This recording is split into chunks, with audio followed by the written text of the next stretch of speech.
Hello दोस्तों, मैं हूं अंकित और आज हम पढ़ने वाले हैं constant product rule. Constant product rule क्या होता है? ये बहुत अच्छा, मतलब बहुत ज़्यादा इम्पोर्टेंट है परसेंटेज के लिए। और इसमें एरिया, मतलब एरिया और वॉल्यूम, मतलब इसके बारे में ज़्यादा बात होती है। इसमें जो वर्क चैप्टर आता है, टाइम एंड वर्क, उसके लिए भी ज़्यादा इम्पोर्टेंट है। सो इसके मेन ये रीज़न है, इसमें ये बस ये समझना होता है कि कोई भी चीज़, अगर एक चीज़ घट रही है तो दूसरी चीज़ डेफिनेटली बढ़ेगी। सपोज एक वैल्यू लेते हैं अपन, अगर कोई ए इंटू बी है, वो कांस्टेंट है, मतलब अगर 3 इंटू 5 किया और यहाँ पर क्या आएगा, 15 आएगा। 3 इंटू 5 किया, 15 आएगा। लेकिन ये अब ये क्या है, ये कांस्टेंट हो गई, इसे मान लिया अपन ने कांस्टेंट मान लिया। तो अब इसमें ही वेरिएबल चेंज होंगे। अगर ये इंक्रीज हो गया, सपोज ये हो गया 4, तो यहाँ पर क्या आएगा, 15 लाना है अपन को, तो 4 इंटू 3 करेंगे तो 12 आएगा। 3.5 करेंगे तो कितना आएगा, 13, 5, 114 आएगा। तो ये कुछ ऐसा कुछ वैल्यू आएगी यहाँ पर। अब 3.5 भी नहीं आएगा, 3.6 के आसपास, 3.6 के आसपास कुछ आएगा, वैल्यू आएगी। तब 15 आएगा, तब ज़्यादा कॉन्स्टेंट रहेगा। तो और एग्जाम्पल लेके देखते हैं अपन। सपोज एक वैल्यू है, मतलब 16 इंटू 15।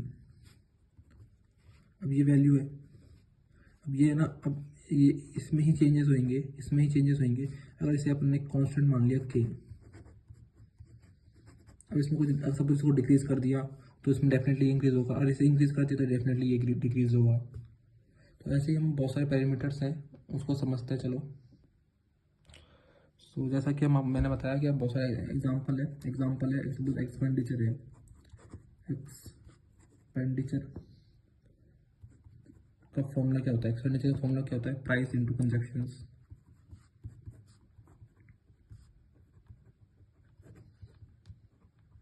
कंजप्शन होता है, प्राइस इंटू कंजप्शन होता है। अगर किसी चीज़ की प्राइस बढ़ गई तो क्या होगा, कंजप्शन क्या हो जाएगा, डिक्रीज हो जाएगा। इससे अगर हमने कांस्टेंट माना तो ठीक है ना। सपोज एक एग्जांपल लेके देखते हैं। सपोज एक नंबर है, एक्सपेंडिचर है 450 हो गया। 450 एक्सपेंडिचर है, जिसमें सब हमने मल्टीप्लाई किया 15 इंटू 18 से मल्टीप्लाई किया, तब क्या हो गया, एक्सपेंडिचर कितना हो गया, 15 हो गया। अब अगर सपोज कोई एक्सपेंडिचर 20% बढ़ गया, इसे कांस्टेंट मान लिया अपन ने। जैसा कि हमें पता है कांस्टेंट को के से रिप्रेजेंट करते हैं अपन।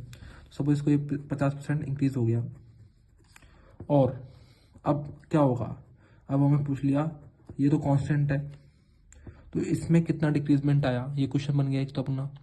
सपोज ये 20% बढ़ गया, ये कांस्टेंट है, तो ये कितना परसेंट डिक्रीज होगा, तब जाके ये कांस्टेंट रहेगा।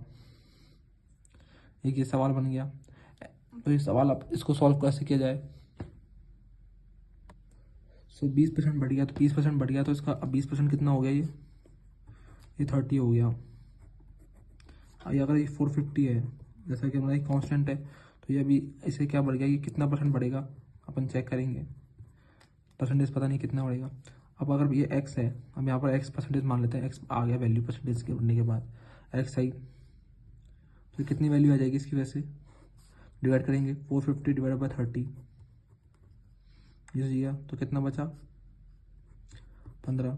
ये कितना हो गया, 15, मतलब यहाँ पर आ गया 15। अभी कितनी परसेंटेज बढ़ा, तो ये परसेंटेज लगभग 16% के आसपास। ये क्या हुआ, गिर गया, मतलब 18 से 15 आ गया। और ये अब क्या हो गया, 30 इंटू वापस 15 करेंगे तो कितना आएगा, 450 आएगा। ऐसे ही बहुत सारे एग्जाम्पल्स हैं। अगर हमने देखा वर्क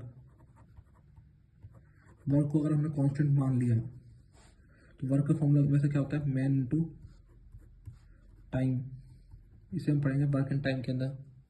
और डिस्टेंस है, डिस्टेंस को हमने कांस्टेंट मान लिया, तो कितना होगा, इसका फॉर्मूला क्या होता है वैसे, स्पीड इंटू टाइम। अगर स्पीड बढ़ेगी, इसे कांस्टेंट मान लिया, तब अगर एक चीज़ डिक्रीज होगी तो दूसरी चीज़ इंक्रीज होगी, तो दूसरी चीज़ क्या होगी, डिक्रीज होगी। ऐसे बहुत सारे फॉर्मूलाज है। जैसे अगर हम आने एरिया, हम जैसे अब जानते हैं एरिया क्या होता है, लेंथ इंटू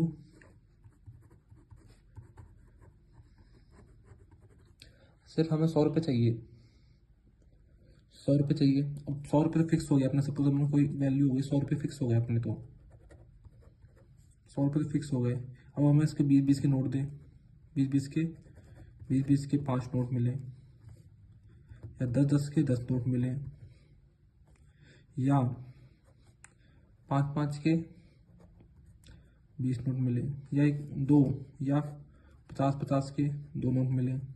लेकिन ये तो कांस्टेंट है, 100 रुपये तो कांस्टेंट है ना, लेकिन नोट चेंज होगा, ऐसे ही है।